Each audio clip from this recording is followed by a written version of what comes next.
course is the federal government's move to remove mathematics from requirements for ACT students seeking university admission. Now, a lot of people, in just a short time of having to throw this out, a lot of people are like, oh, I love that, oh, I wish it was my time because I never loved math. And I'm like, but really, don't we really need math? If that's the case, why are they doing it only for art students? Then they should probably check every department and take out some subjects and not just focus on art. Let me start with Nuruddin, who is a senior lecturer. What do you think about this federal government move? Well, I think he's neither here nor there. Although there are some certain courses that ordinarily, apart from doing it in secondary school, you will never do it. If you are on the same line, you will never do it again in your life. Only if you want to switch courses, but if you are going to be on that course, somebody that have mathematics to get to university and study law, you are not going to need it. Forget it. If he needs any analysis on anything financial, he's going to get expert to do that. To do that for him. In fact, he's not the one that will stand in the court of law. For instance, now, if you have a case that has to do with tax evasion or tax avoidance, he has to call an expert into the box to come and narrate to his own side. That is how it's done.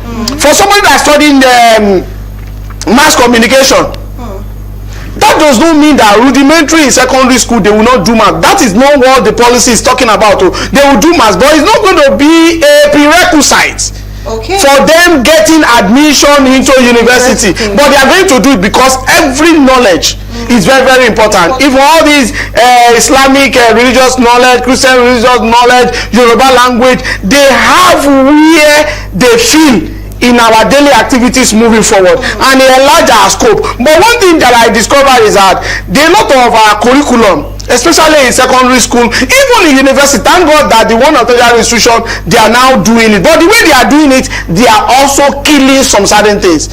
For instance, now, in HND Mass Comm now, you are not going to have HND Mass Comm. Either you are going to do PRAD, Public Relations Advertising, either you are going to do Communication and Strategic Studies, either you are going to Journalism and Strategic Studies, either you are going to, so they dismantle it, but not to tailor it towards our environment. For instance, now, I met a guy in Turkey for one mass communication conference, and he said he has master in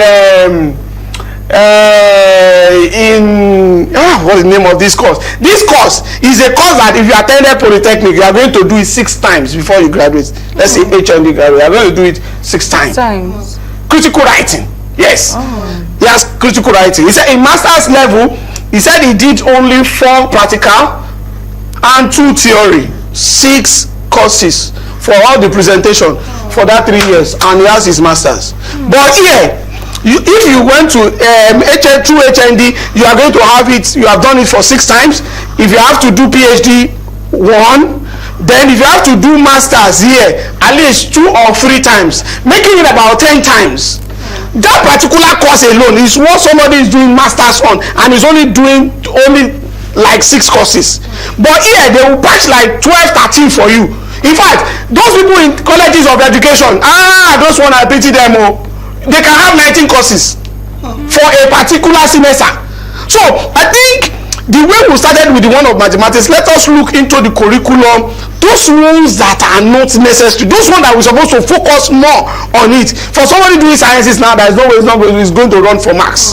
But a situation in which there are some like engineering, for instance, now saying biology must be a prerequisite to enter university. What are you going to use biology to do in engineering? Do you understand now? Then another thing again is that you know there's a certain time that we said languages in some certain course that is not even related. They say if you have and look in mass comm now, local language has been killed. If you are going to study mass comm in university, you are not going to do anything called Yoruba language. Apart from use of English, technical English technology now, there are some things we need to add so that we can have a robust curriculum across the board. This should be only for mathematics. Somebody that is going to study engineering, it is not compulsory you must have biology to go to university or polytechnic to go and study engineering, either civil, either chemical. It should not be, because it has nothing to, if you one of chemical, we can say okay, but civil engineering to do what? To go and do what? Or somebody want to do engineering in agriculture. So we can say, okay, biology is still relevant. But somebody that is going to study statistics now, you now say compulsory must have biology. Statistic, biology. How does he even correlate? And that is one of the, I know those people in mass comm and law, they will be jubilating because students normally run to these two courses because they are not so that good in mathematics. So it's just unfortunate. I studied mass comm and my best, in fact during my own time, I was the overall best student in statistics. So because I have a science background before moving to social, so and that is one of the things I think is a very good thing, but that does not mean that mathematics is not going to be in secondary school. It's not that you are going to do it in WAEC, but it's not going to be a prerequisite for you to enter university. That was what the policy said. Okay, all right. Thank you very much for that one. Segun, what do you think about the move? Do you also agree with what? No, I mean it's you know, it's the logical thing to do. It's the right thing to do. It's natural. If I'm studying literature in English or English language, what do you want to do with math? So I think he said it all. The other part of it that I would like to probably just address is to say that we actually need to put a bit more attention on our educational system in general. ASUU is on strike now. Again, as usual. You know, so for me, those are the critical things. This one-off, occasional, random interventions is not what we need. A society that wants to make progress must deal with its foundation, and education is the foundation of all progress anywhere in the world. If you look at the United States of America, the EU, England, Japan, China, do you know that the majority of the technological advancements that we are all enjoying across the world are usually initiated in university research departments. Yes. Based on the thesis of one professor or one doctor somewhere or one research department somewhere. They're usually academic driven initiatives. So as a society, as a country, I think we need to be highlighting this conversation a bit more. I was discussing this somewhere, I think it was day before yesterday, and we're talking about the budget, the percentage of the budget. In the last, can you believe that in the last 13 years, since 2013, we spent only about 1 trillion naira on education? In almost 13 years, 1 trillion. Excluding the one that goes to pocket. Excluding the one that they have chopped. That in 13 years. Meanwhile, 1 year's budget, this 2025, our budget is 54 trillion. 1 year. But in 13 years, 1 trillion on education. Just so that we get a sense, it is ridiculous we are not serious. We haven't even started. So it's good that we are removing mathematics to make the life of some students that want to get admission easier. Yeah, make it easier. So I will not stress themselves unnecessarily. Some people, they are not gifted with this issue of numbers. And it's not compulsory because you don't need it. Just like he said, if I want to do advanced calculation, some of us were numbers people. Yes. If I'm saying number, if you tell me your phone number, I will not forget it. And my dad, you know my dad, you knew him. If you tell him 2,000, I'm not exaggerating, no, 2,455 multiplied by 1,264,500, he will just do like this. I'm not kidding. In less than 10 seconds, he will give you the answer. He was a numbers person, and I took some of it from him. But we all don't need it. Me, I'm using it in finance now, but we all don't need it. So what are we doing with it? So I applaud the move.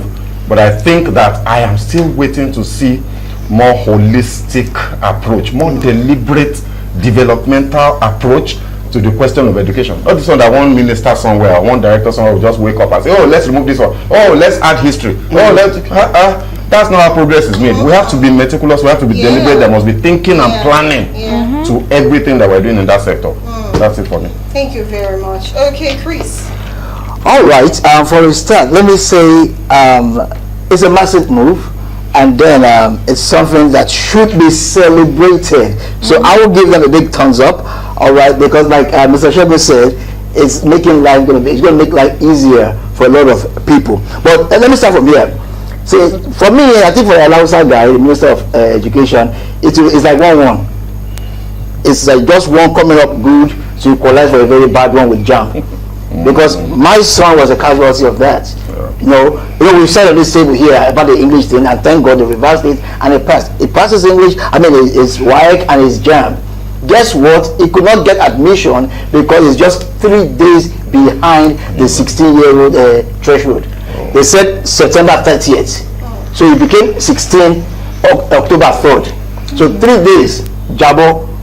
That's not a nice way for a nation to happen to such a lad. All right. So we are managing and doing a whole lot of stuff to just keep it afloat. And so that was the first negative goal.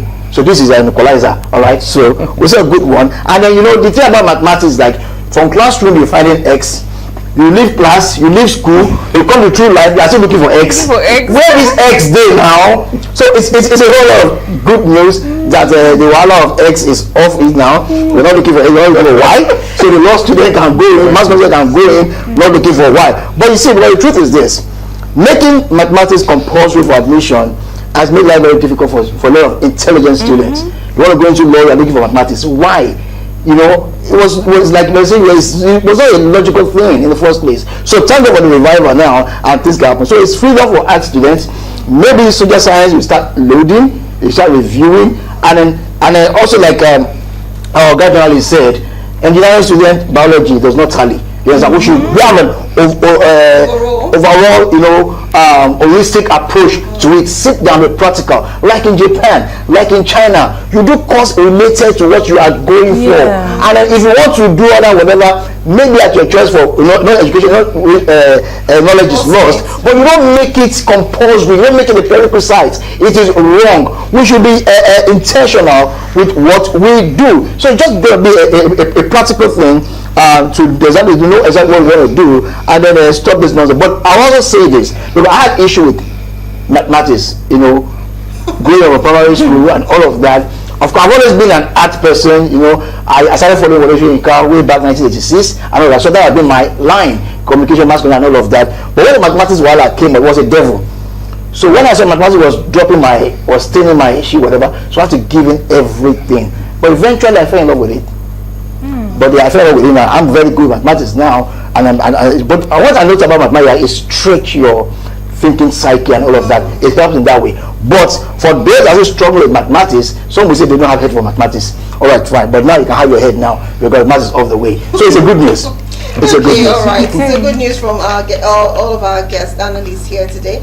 I think that's a good move. But I think I will also go with what all of you have stated invariably, like there should be an overhaul. It's not about picking just one subject for some certain students, but let them sit down and put all of this in a box and come out with a general thing, not just favorism to one side, but to every other person. And engineers too, they don't need biology. What do they need it for? They don't even need. Do they need chemistry? Well, it depends if you're a chemical engineer rather. So I think there's some subject that needs to also be be dropped for other students. Well, since we've talked about that, let's move on to the first topic we have for today.